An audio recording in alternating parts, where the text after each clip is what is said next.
Korrupsioni është më së shumti mënyra si merren vendimet, mënyra se si përdoren burimet e vendit, mënyra se si punohet për të shtuar burimet e vendit etj.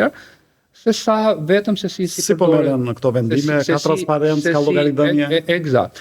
Dhe në këtë aspekt, po të shohim shoqërinë e cila është treguesi kryesor dhe meqense flasim për qeverisje demokratike, që do të thotë që politika duhet që të reflektojnë kërkesat e publikut dhe publiku është si thua matësi kryesor pastaj i asaj se sa këto politika kanë dhënë rezultate. Vetë fakti që kemi tashmë disa protesta të cilat po zgjasin prej afro një muaji, tregojnë që matjet e opinionit publik që ne kemi bërë këto vite tregojnë një pakënaqësi në lidhje me qeverisjen dhe korrupsioni faktikisht nuk është rezultat në vetvete, po është rezultat i keq qeverisjes. Dhe kjo është një diçka që ne kemi thënë dhe për të adresuar korrupsionin, nuk adresohet korrupsioni përmes antikorrupsionit, por rregullohet përmes, që faktikisht është puna e SPAK-ut, po përmes marrjes së masave që mos të ndodhi korrupsioni. Dhe këtu hyn pjesa e qeverisë dhe administratës, e cila është pjesa si thua më pak e dukshme. Pra, edhe në diskursin publik të qeverisë thotë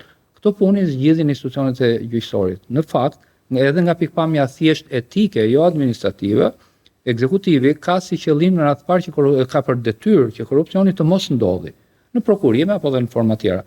Pastaj kur ndodh, edhe nëse do ishin super suksesshme institucionet e gjyqësorit, pra prokuroria dhe gjykatët, prapë prapë nuk arrin dot të kapin të gjithë atë. Dhe në këtë aspekt, ky është një dështim në kuptimin në tërësi të qeverisjes, përsa i përket faktit që në momentin që ke një nivel të lartë korrupsioni, i cili tregohet dhe nga matjet e opinionit publik, dhe nga Transparency International që thatë juve, dhe nga raportet e tjera të huaja, po që konfirmohet dhe nga lëvizjet e njerëzve në terren, pra ky është një problem.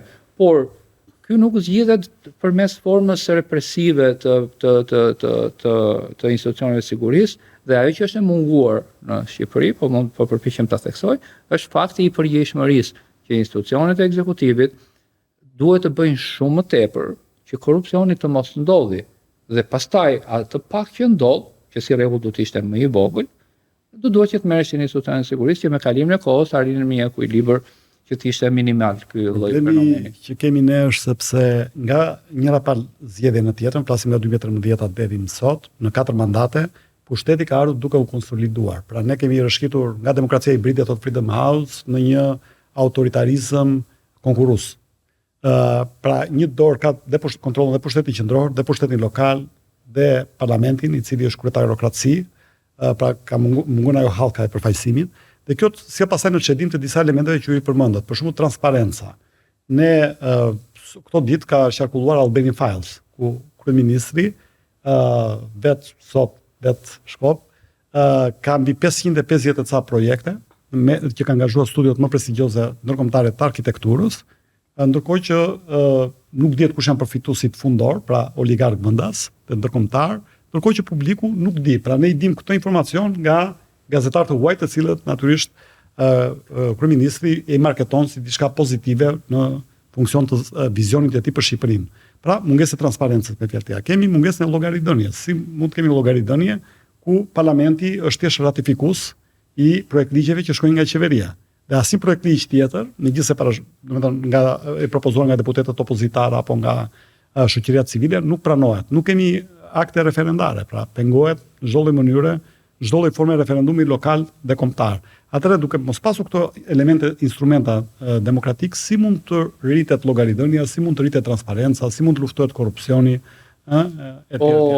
drejt, të gjitha këto që ju përmendni janë të verifikueshme dhe janë evidente, po do ta zbrisja pak në një nivel pak më të ulët çështjen e llogaridhënies, duke filluar nga vetë aktorët politikë, sepse faktikisht partitë politike ju mund situat me pjesë të shoqërisë civile, por që organizatat që merren me studimet e tjera janë vetëm një fraksion i vogël. Pjesa e shoqërisë civile konsiderohen edhe partitë nga momenti që ato nuk janë në pushtet, sepse ato dëgjojnë, mbledhin interesat të qytetarëve dhe i përfaqësojnë ato dhe përdorin, si thua, në mënyrë reciproke, edhe median përdorin dhe ose marrin dhe japin me organizatat e shoqërisë civile etj. etj.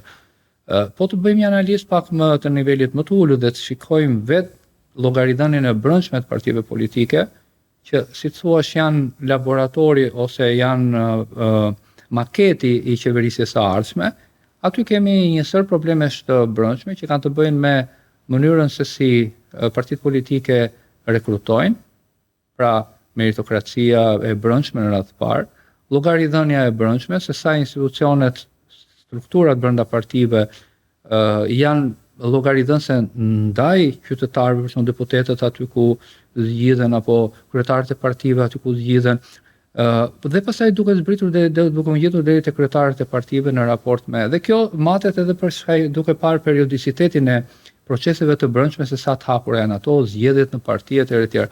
Dhe përpara se të shkojmë ne tek nëse Shqipëria ka një tendencë autokratizimi apo vertikalizimit pushtetit në përgjithësi në nivelin shtetëror, mjafton të shohim më në një shkallë më herët se si kjo gjë ndodh brenda partive politike. Pra, partitë politike tashmë dhe prandaj dhe qytetarët thonë jemi të pakënaqur tashmë me këtë rend, është sepse aktorët që e ekzekutojnë dhe performojnë politikën janë partitë politike. Dhe po të bësh të njëjtën analizë, siç ne po përpiqemi t'i bëjmë qeverisjes partive politike, që në krye të herës ato dalin jo të përshtatshme për të marrë përsipër role më të mëdha qeverisë. Dhe në këtë kuptim duhet ta zhvendosim kamerën dhe publiku, duhet të shohë tek këto procese dhe media, tek proceset e brendshme,